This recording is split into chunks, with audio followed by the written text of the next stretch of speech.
Facebook. It's going to be finicky. Nope, there it goes. All right.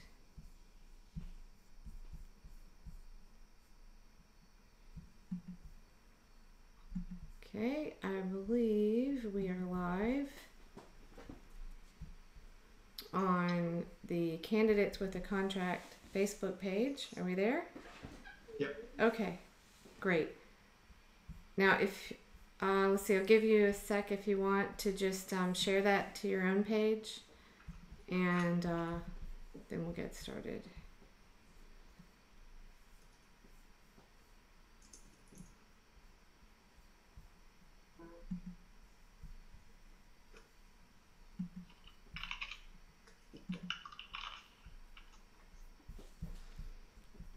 Okay, so while we're getting started here, we are interviewing independent candidate in Massachusetts 3rd District, Mike Mullen.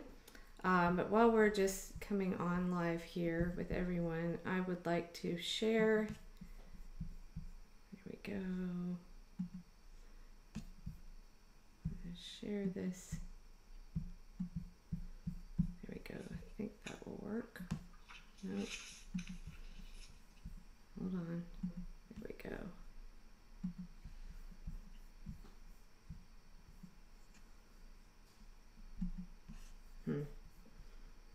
All right.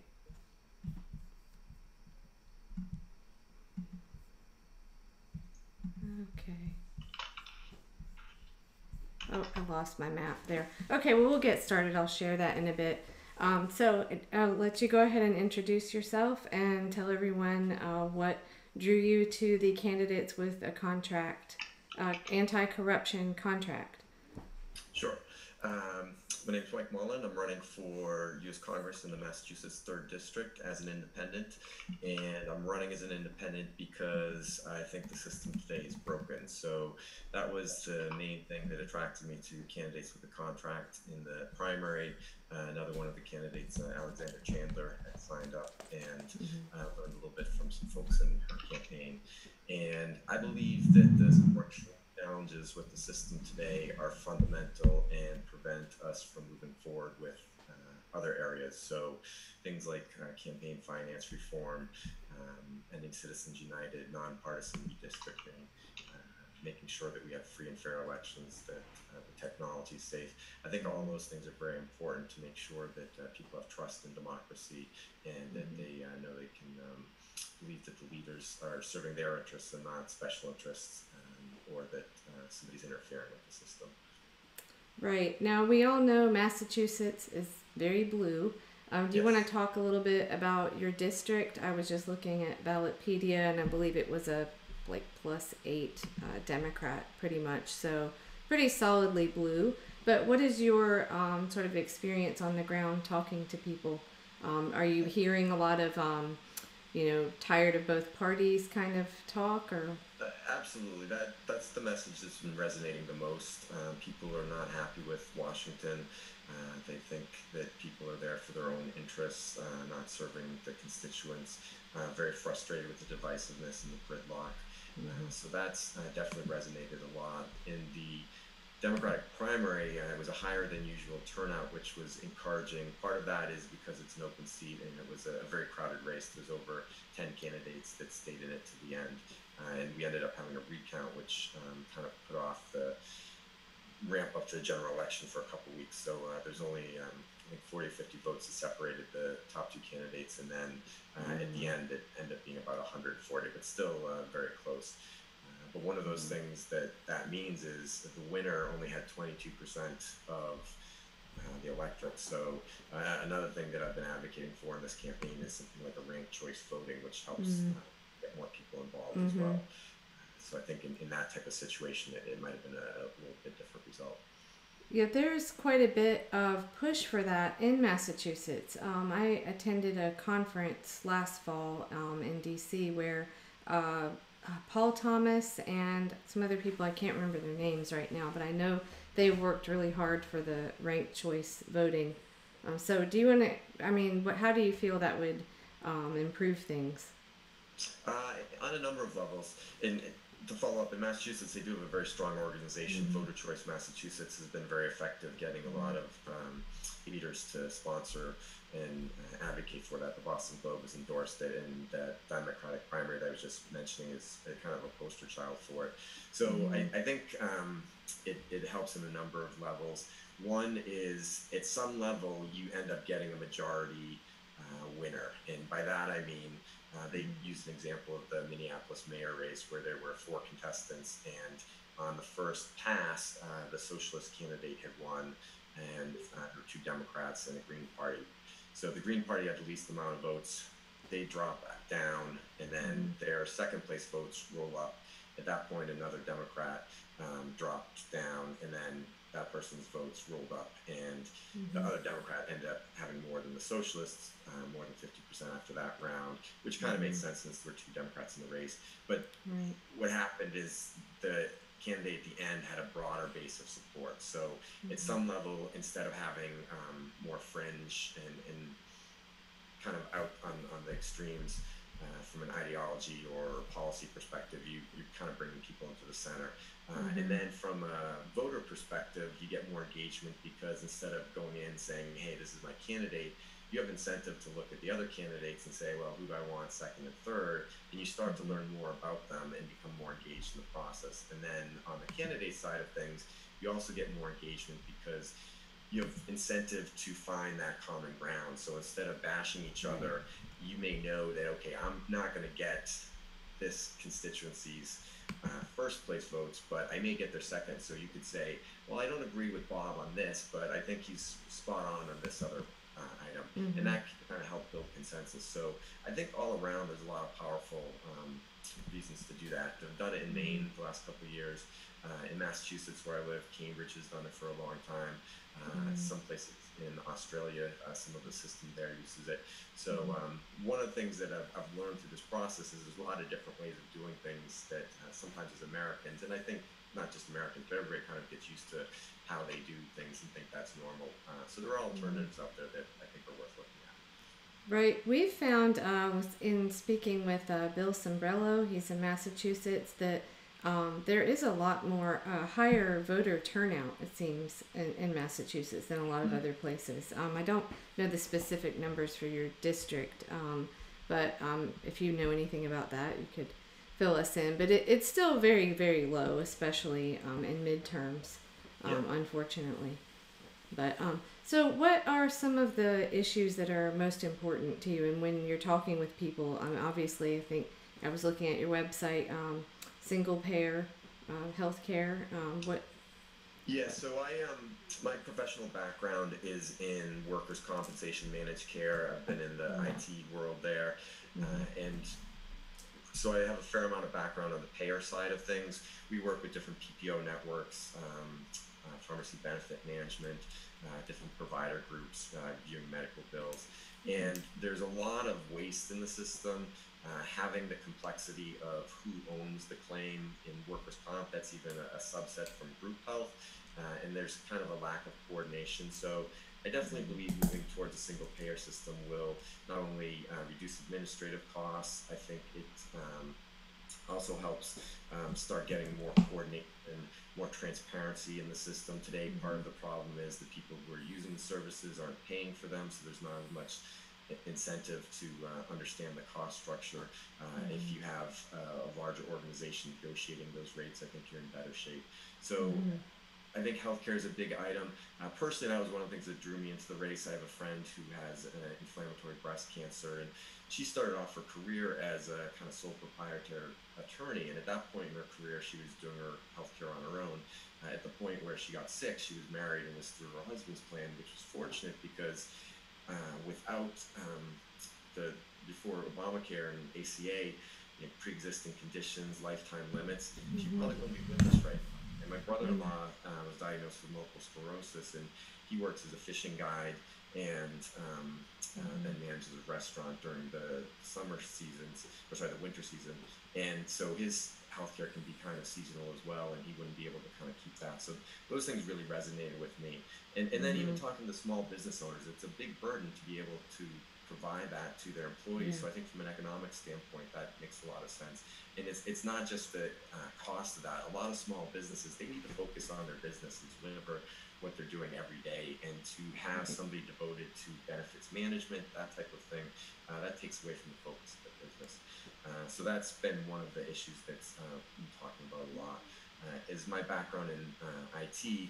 One of the things that we did recently at work was move towards some machine learning, starting some artificial intelligence algorithms, and that technology is really taking off, and that automation is spreading. So we've seen some in robotics and manufacturing, different professions have become more and more affected by that, and that's going to continue. So I think we need to be able to think proactively about those things.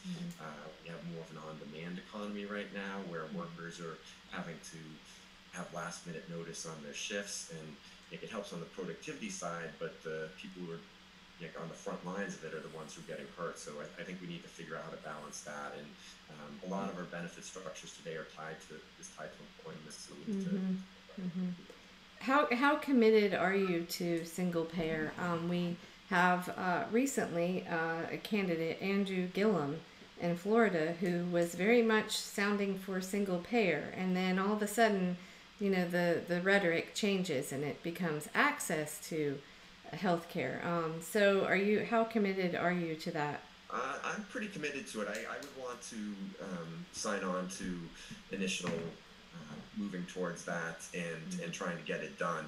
I think if that's not a reality, one of the things I've been preaching is pragmatism over dogmatism. And figuring out how to make progress in that area. That said, I would like to make a big push for it. If that isn't something that could happen right away, a couple things I think make sense are offering Medicare as an option for employers, so that people can sign up to that, broaden the base of it.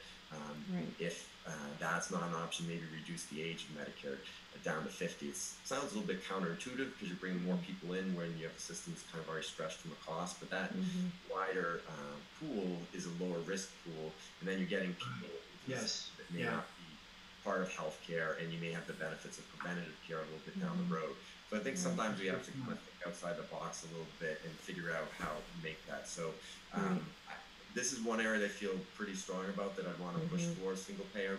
But like I said, if that's not there and we can make some incremental progress, I'd look to take those opportunities as well. Right. I think it's about the motivations, and also if you're funded by special interests. I mean, obviously this is a huge change, and it can't happen overnight. There are going to have to be steps towards it, but I think there's a problem with people, running for office and saying one thing, and as soon as they get in, or it changes. And I love to use open secrets and look and see, where are these candidates getting their money from, and that'll tell you right there. If they're funded by big pharma and big for-profit insurance companies, that's kind of a red flag. So I wondered. I think that definitely is a good canary in the coal mine. One of the things, as far as moving towards it, I think even some people in the industry think it's inevitable. So 4 or 5 years ago, or I guess maybe a little bit longer than that, the company I worked for was bought by Aetna, and Mark Bertolini, who's the CEO of Aetna, he has some interesting thoughts. His background, he had a serious ski injury where, when he was being treated, the opioids he was being given just wouldn't allow him to function and do his job. So he started getting into holistic medicine and started to get a consumer point of view from healthcare, which I think had him thinking a little bit differently. But one of the things he talked about was kind of right-sizing healthcare. Right now, a lot of times we have high costs, specialists delivering care that they don't necessarily need to do.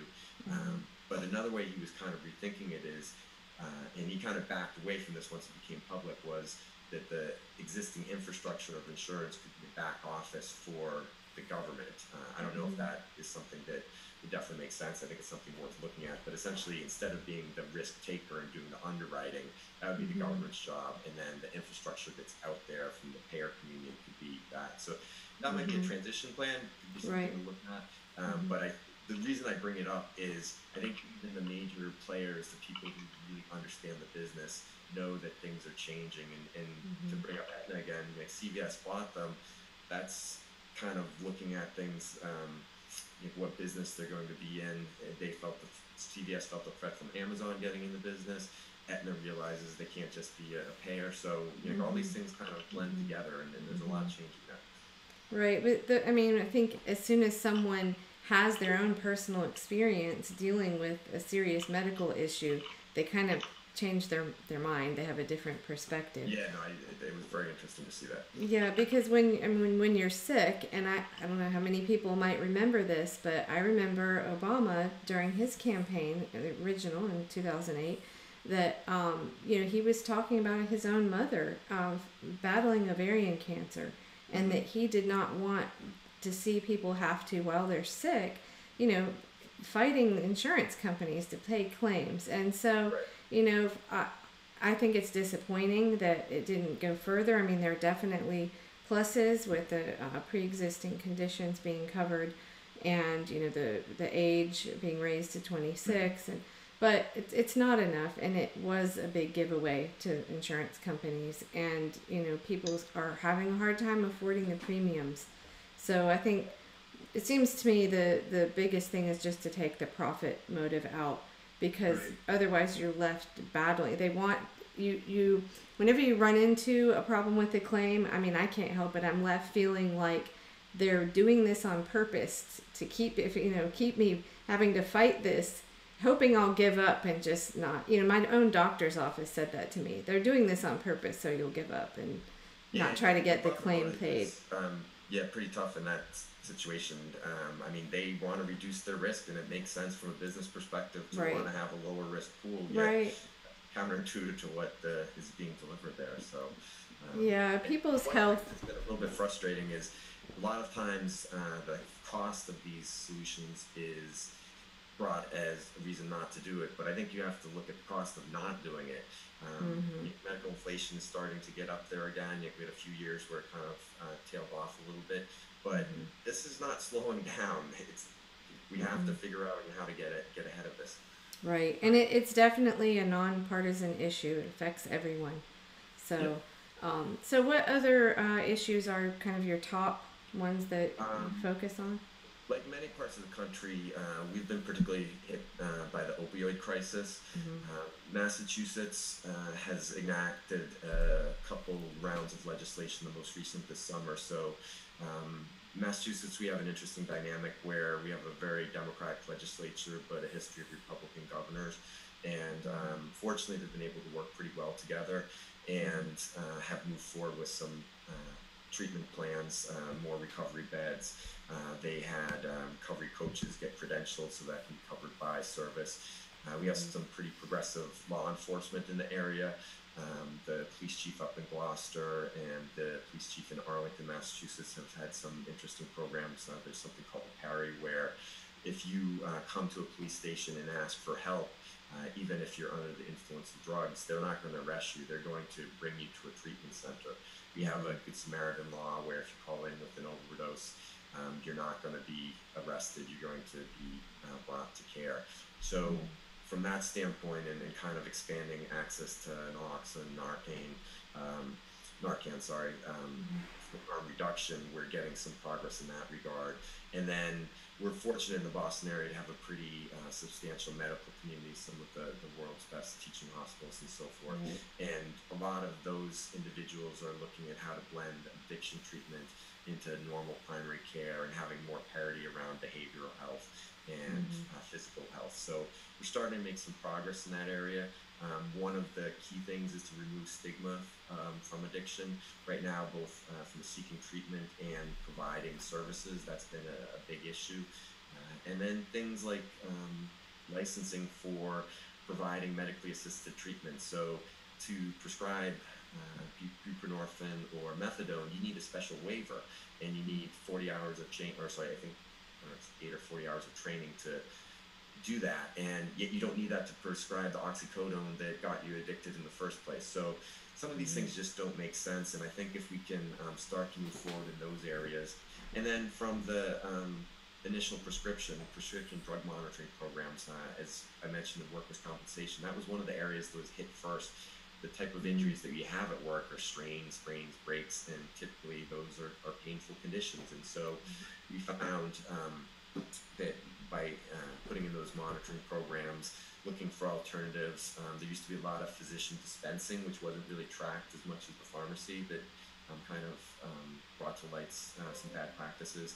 And then just with the monitoring, a lot of times the 80-20 rule applies. You get these providers that are over-prescribing and accounting for a large percentage of these prescriptions that are out there causing a problem. And once you Hmm. shine that light on it, you can make some progress.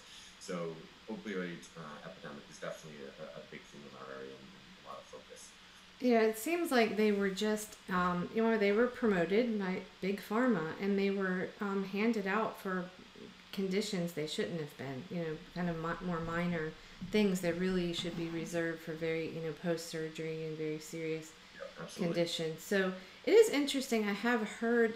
It seems like we hear more about it being a problem in the Northeast, and I'm sure that's not really the case. It's across the country, but I'm wondering if it's just that you guys are ahead of things, and there's more news coming out about what's being done to fix it, maybe. But it does seem we hear a lot of stories from New Hampshire and all through the Northeast about it. Yeah, I think we have been hit probably a little bit harder, and that's Okay. why I think we're probably ahead of the curve a little bit on hopefully the fixing. So hopefully some of these things that are working, we can expand out to other areas of the country. Right. One of the encouraging factors has been the collaboration between law enforcement and public health. So as I mentioned before, with those police chiefs, they they're taking the view that public safety and safeguarding people in general is their job, which I think is great and a holistic way of looking at things and trying to best move forward with that. One of the groups that's most at risk are people who are incarcerated, so people who are in jail for drug offenses or other issues.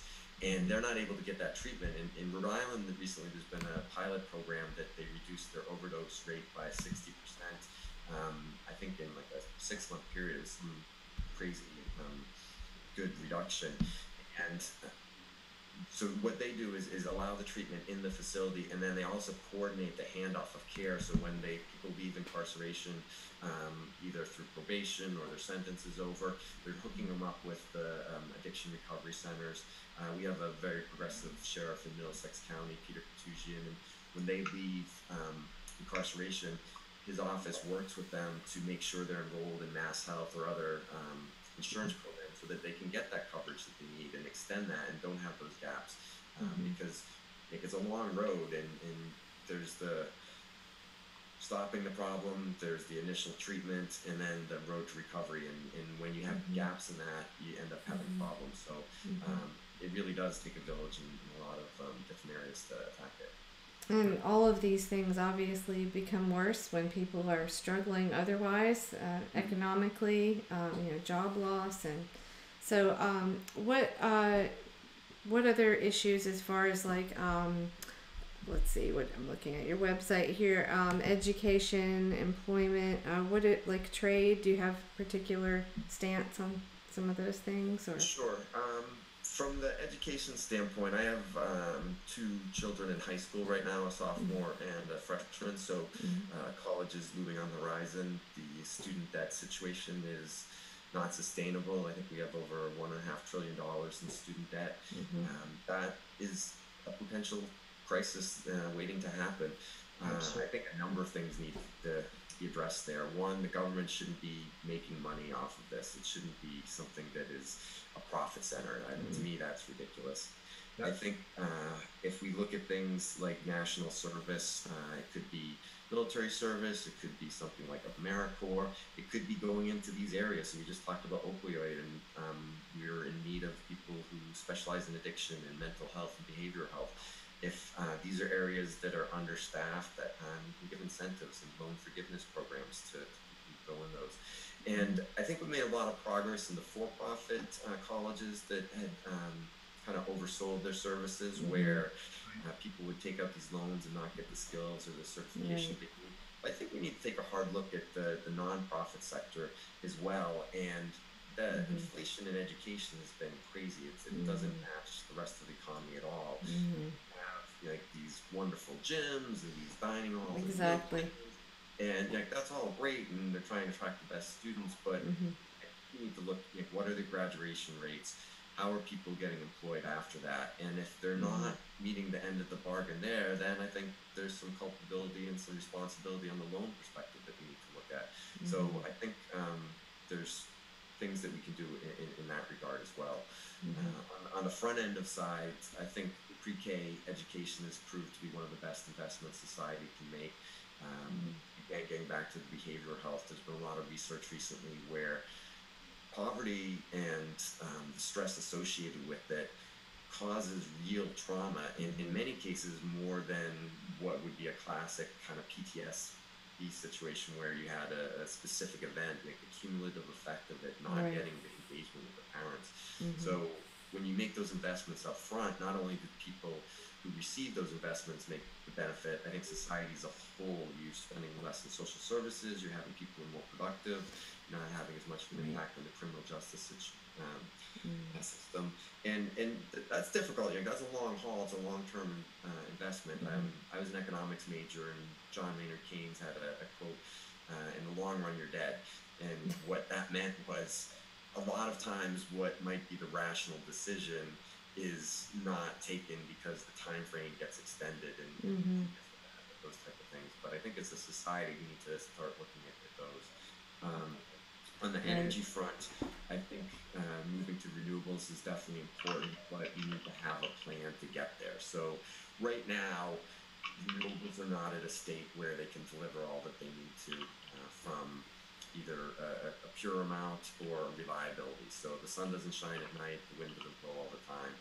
We need better batteries. We need to there's some people talking about a weather smart grid, and what that would mean is to be able to move and generate and deliver energy in a way where you can take advantage of where there's excess. So out in California, with a lot of their mandates and the build outs and the factors, good sun in the desert and so Mm-hmm. forth, they have a lot of solar power and a lot of capacity there, the plains of Texas from a wind perspective. And it's hard to move that where it needs to go. Mm-hmm. And then lastly, nuclear energy obviously has its downside, but it's carbon free. And I think we need to figure out with the newer nuclear technology how to apply some of that as a transition and help reduce the carbon footprint. Here in New England, the Pilgrim Plymouth plant's going to go offline next year, and that's going to cause the need for more of the fossil fuels. And so we need to think about that proactively. And sometimes it's not just using more, it's being smarter about it. So can I store it so when I need it for a peak situation, I can use it versus having to have a price spike and bring it in? Can I have conservation efforts so that it minimizes that peak energy, those type of things? So I think we need to be proactive in those areas. Mm-hmm. And Back. then another thing, just to tie into the energy and the environment, Mm-hmm. infrastructure. Massachusetts lags a fair amount in that area, and we need to improve. I'd be in favor of the Market Choice Act. I think Representative Cabello in Florida has talked about it, and that's a carbon tax that helps on mostly on the power generation side of things, and progressively increases over time. And one of the nice things that he's proposed on that is a lot of the funding would go into the Highway Trust Fund that today is funded primarily by the gas tax. And that fund is not sufficient these days. It hasn't been increased. The tax hasn't been increased in 25 years. We have more fuel efficient vehicles now, which is great for the environment, but not great if you're using gas as your mechanism to fund that. So I think kind of thinking outside the box a little bit there in doing that. And one of the nice things of that's a piece of legislation that has the backing of over 100 large corporations and the Environmental Defense Fund. I mean, it's not often that you get corporations and environmental defense funds in sync. So On the same page, right? hard to look at those type of things and move forward with ones that make sense. So what is where do you stand on like in the budget and military spending? Um, I think from a military spending perspective, we need to figure out how we can start ramping down with the wars with I mean, we're still in the Afghanistan war. I mean, this is the longest war in U.S. history, and need to understand that these commitments are not just the action itself, which is trillions of dollars, but also you have commitment to the brave men and women who served that are now going to be needing care for either their whole lives or a good part of them. One area that I think makes sense reducing is the land-based piece of the triad from the nuclear perspective. That system itself is outdated, and with the submarine component of it and moving to the Columbia class of submarines from the Ohio class, I think most of what I understand that we should be able to maintain our strategic and tactical capabilities and remove the needs from the nuclear side of things. I do think we need to modernize from a cybersecurity perspective.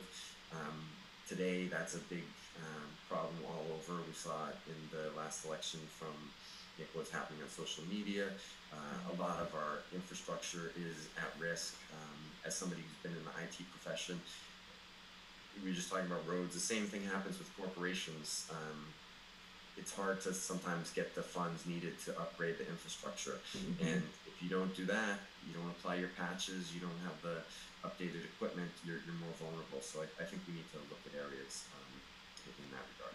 Right, like we need to replace the optical scanners in our elections. We've got.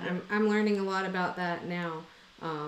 We have like 50% digital scanners and 50% optical, which don't have a ballot image. So that's something I've been wanting to talk to candidates more about. Do you know much about in your district what type there is? And I believe we have an optical scanner. I'm not sure. I just read the article today that the New York Times put out a few days ago on the cybersecurity, which was eye-opening and scary.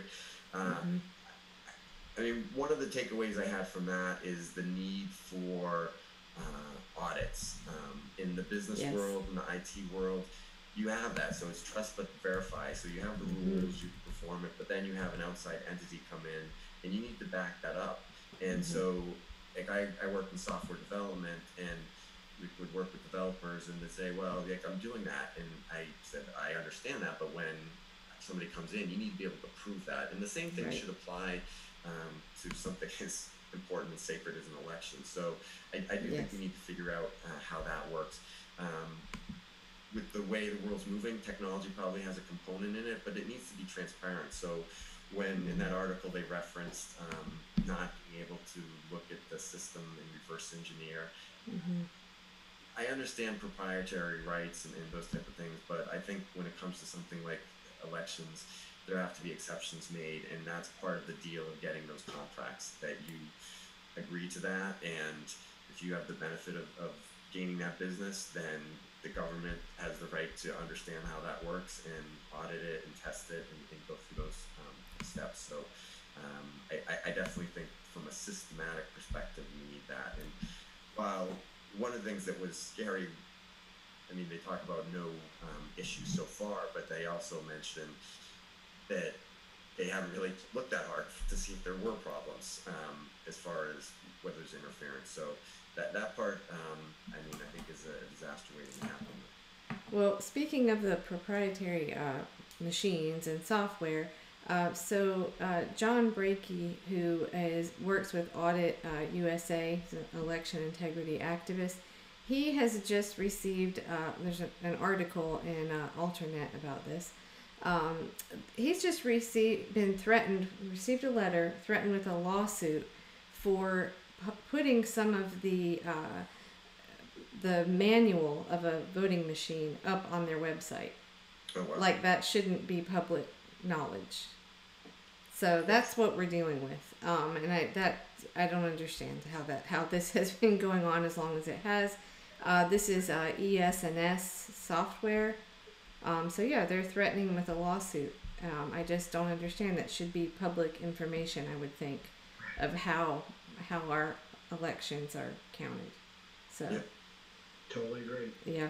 And I also want to just point out something else I've learned from this is that any candidate, actually any person, can do a records request. and get all of this information. Now, if you have optical scanners, you can't get a whole lot of information, but you can. Let's see, you can do a.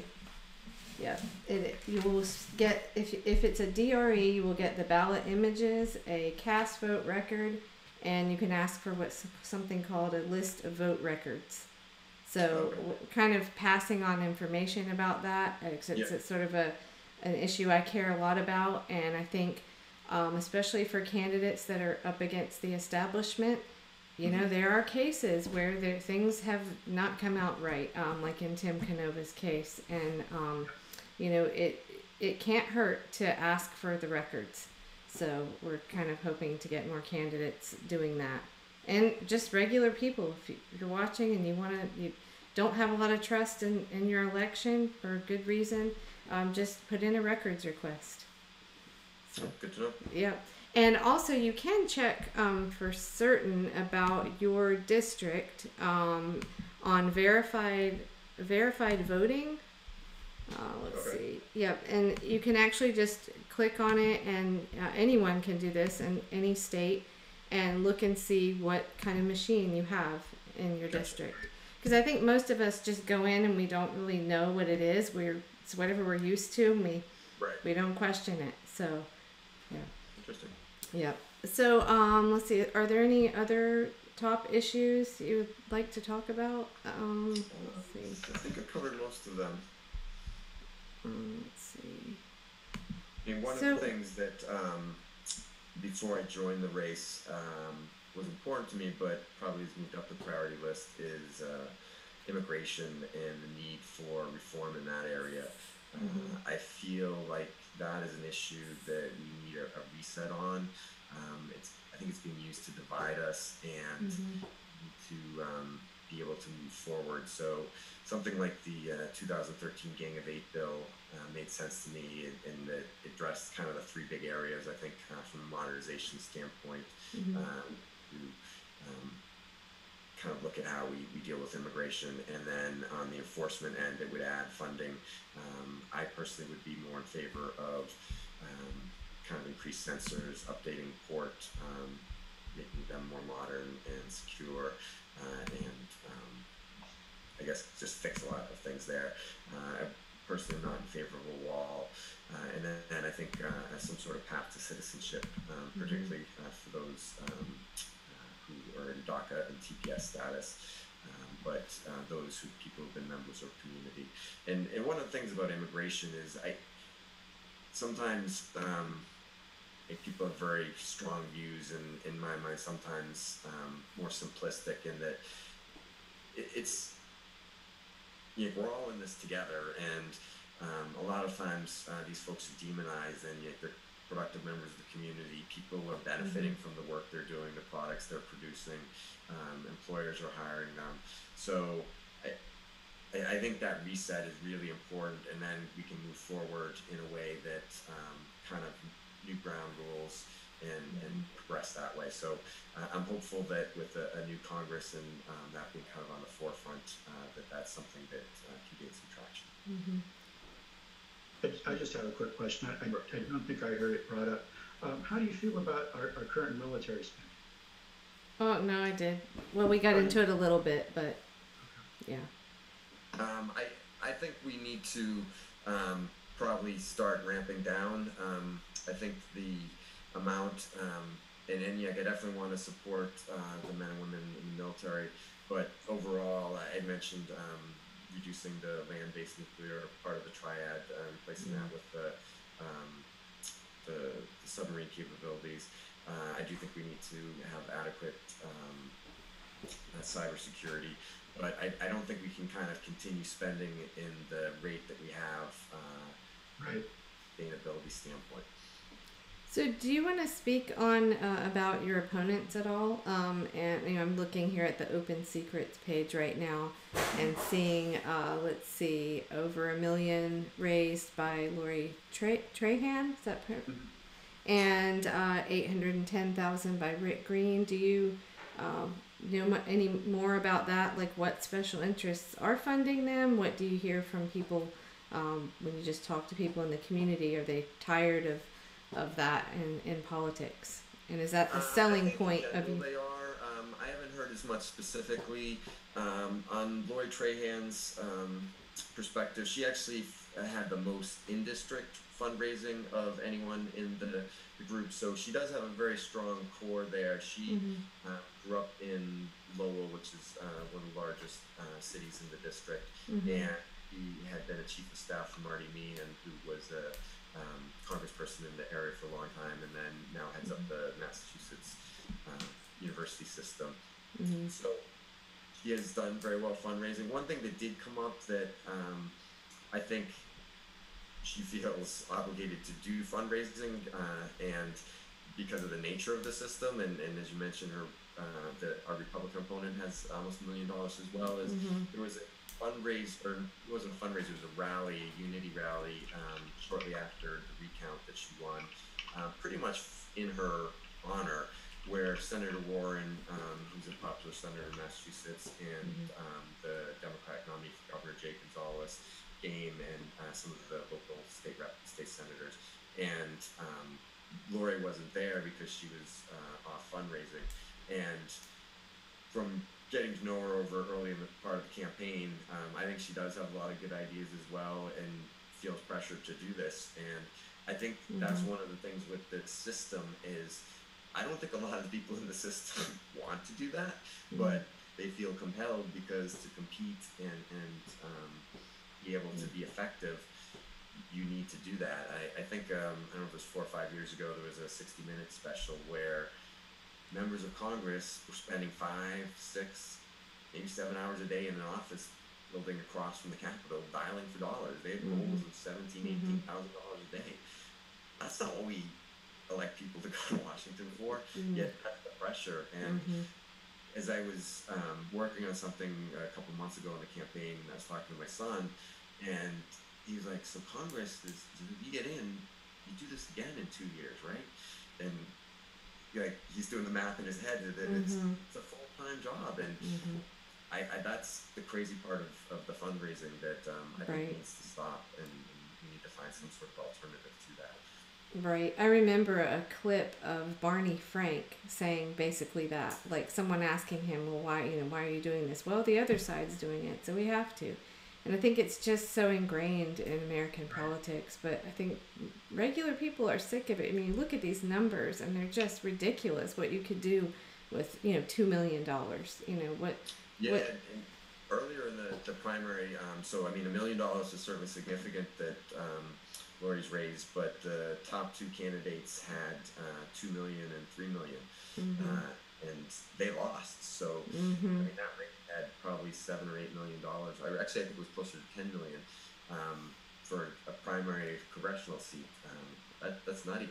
Yeah, and at some point, I think the money just becomes a moot point. I mean, where's it going? It's going to media ads, I guess, Right. largely, and a lot of people are tuning that out anyway. I think it becomes a kind of just wasteful for the donors too at some point. But Yeah. it's definitely something that needs to be changed. And a lot of the candidates that we've spoken with, a lot of people in the Democratic primary, they had like $5,000 and managed to get 30 something percent of the vote. So Well, there's hope there that it is changing. It's a yeah, long road though, definitely. indeed. Yeah. Okay, so Brian, do we have anyone join in the chat to ask any questions, if you want to check your page, possibly, Mike, there might be, if you have anyone on your. Nothing that we haven't already covered. Okay. Cool. I guess I have another question. I'm always interested in basically the populist vote. I mean, when I think of New Hampshire, I'm in the South. I'm in North Carolina now, but I know New Hampshire has a lot of libertarians, a lot of Mhm. people that are maybe kind of leaning right a little bit. And I know you're near New Hampshire. Do you find that you can, as an independent, that you can reach some of those people that may have voted for Trump, but it was an anti-establishment kind of vote? Do you feel like you can as an independent, they might listen to you a little bit more if you stick to the issues, instead of the labels. What do you find with that? To some degree, I think so. One of the things that's been refreshing is one-on-one, the dialogue has been a lot better than you see online. I think some of that's just natural human interaction. But I think if you stay away from the labels, and then also the demonizing. So I can disagree with you politically Right. and still like you as a person, have other common interests. And I can disagree with who you support. But it seems like when we start moving farther and farther apart, and some of that's the primary system where the interested folks that are voting are the ones that are more towards the extremes on each side. Right. It seems to kind of push people apart. So back to the specific question on the populace. I think to some degree, I think one of the things that people have respected is I'm willing to discuss the issues kind of as issues and not kind of come in with a preconceived notion. Some things I'll agree with people on, some things I won't. And then what I've tried to talk about as far as in the particular environment is I think what's been shown is people want to change. On the Democratic side in 2016, no one before thought that Bernie Sanders was going to resonate that much with people. And on the Republican side, no one thought that Trump was going to win and resonate.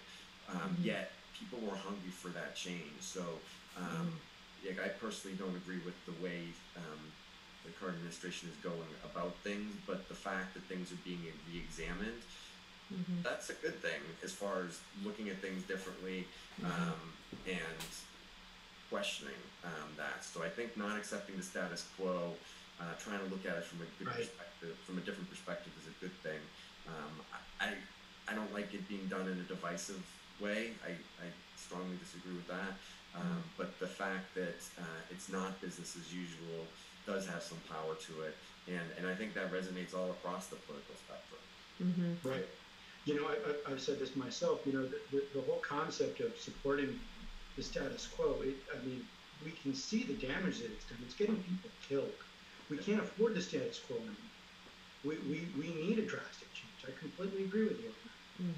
Yeah, and to your point on the status quo, getting back to the healthcare point, that's what, and in other issues, a lot of times these are false comparisons. People just poke holes what the suggestion is.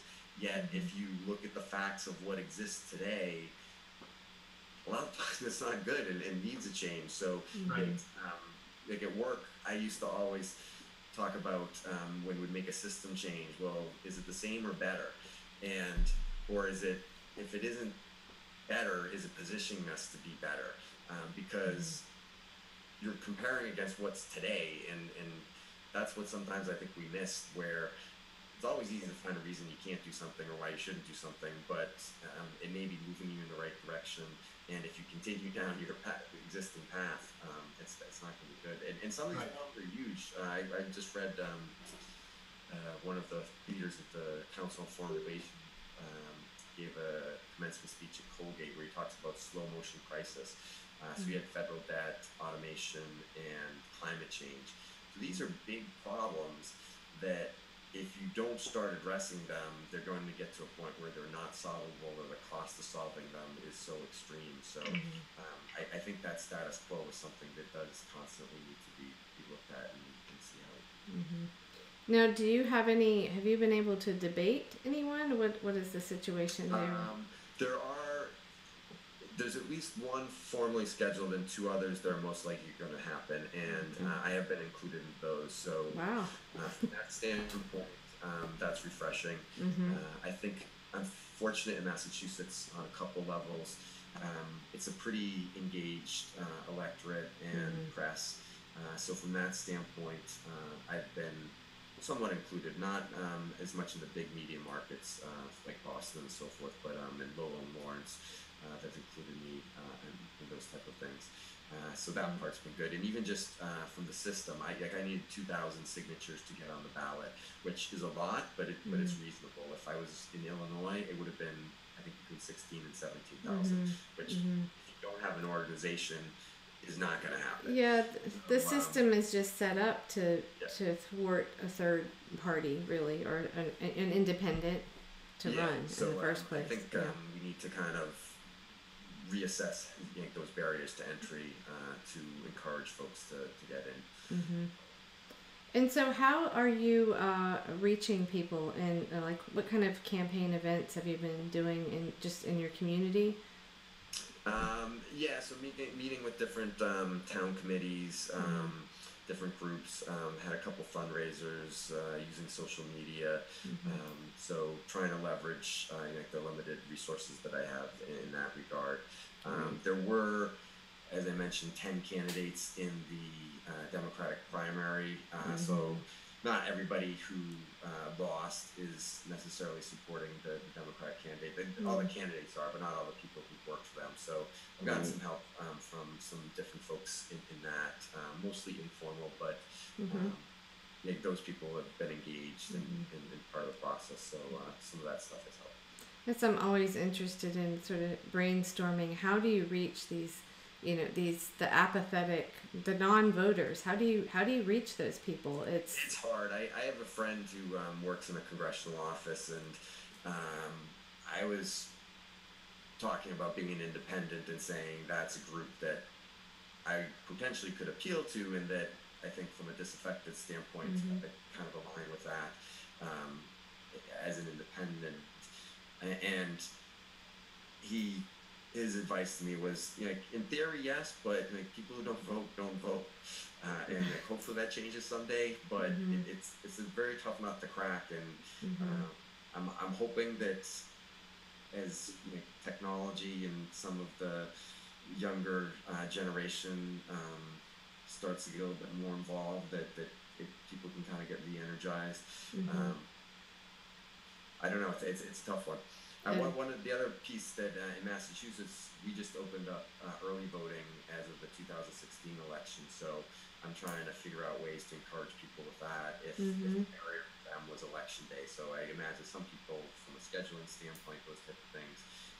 But with early voting, either Right. doing it in person with, and one of the challenges of that, I think each individual town can set their own rules. I think they're required to do it at least once, but Mm-hmm. they could do it more often. It could be an hour in the day, it Mm-hmm. could be a full day, those type of things. But you also have the mail-in option, so that might be a way to engage some folks who haven't taken Mm-hmm. part. One other question I wanted to ask you, I think you mentioned it before we went live, was Unite America, Mm-hmm. right? And there's another candidate we've spoken with, Rich Stevenson, who's an independent, and he's talked about that also. So, have you attended? I know there was like some kind of convention out in Denver Yeah, I in the was summer. scheduled to go out to it, but there ended up being a campaign event locally that ended up I felt like I needed to attend. Mm-hmm. So I was torn. They posted a lot of the things online. It seemed Mm-hmm. like they had a pretty good weekend out there. Mm-hmm. I think it was a couple hundred people.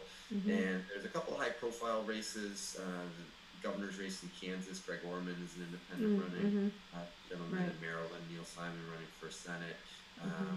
And then I think a couple other House races where um, people are competitive. I don't know if any of them are in the lead in any of them, Mm-hmm. but one of the nice things with the Unite America is they have some playbooks. They'll hook you up with their vendors, those Mm-hmm. type of things. So kind of starting to provide infrastructure that the party system provides others. I think one of the Right. challenges in that movement is to figure out whether to support people as independents or to form a third party. And if you do form a third party, are you then going down the road of Right. other challenges?